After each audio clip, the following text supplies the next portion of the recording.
আগামীর এমন একটা বাংলাদেশ চাই যে বাংলাদেশের মধ্যে কোনো বৈষম্য থাকবে কে ছোট কে বড়, কে আবাল কে বৃদ্ধ, কে বড় লোক কে ছোট লোক, কে ধনী কে গরিব, এইরকম আর বাংলাদেশে দেখতে চাই।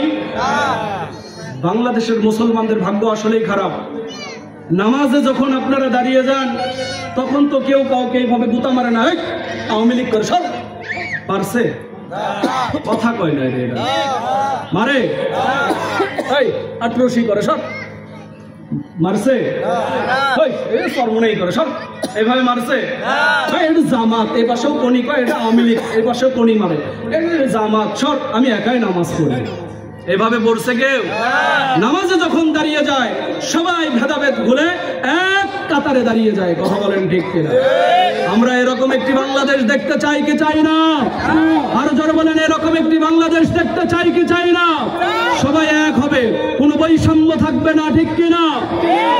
একটি রমণী যখন রাত্রিবেলায় 12টা বাজুক আর 1টা বাজুক আর 3টা বাজুক সে বাসায় চলে যাবে, তার সতীত্ব সে গ্যারান্টি রাখতে পারবে, সে সতীত্ব নিয়ে বাসায় পৌঁছিতে পারবে। তার শরীরের মধ্যে যদি অলংকার থাকে, অলংকার ঠিক থাকবে, তার সতীত্ব ঠিক থাকবে, কেউ চোখ তুলে তাকানোর সাহস পাবে। এরকম একটি বাংলাদেশ আমরা দেখতে চাই। কথা বলেন ঠিক কিনা? আপনারা কি এরকম একটি বাংলাদেশ দেখতে চান?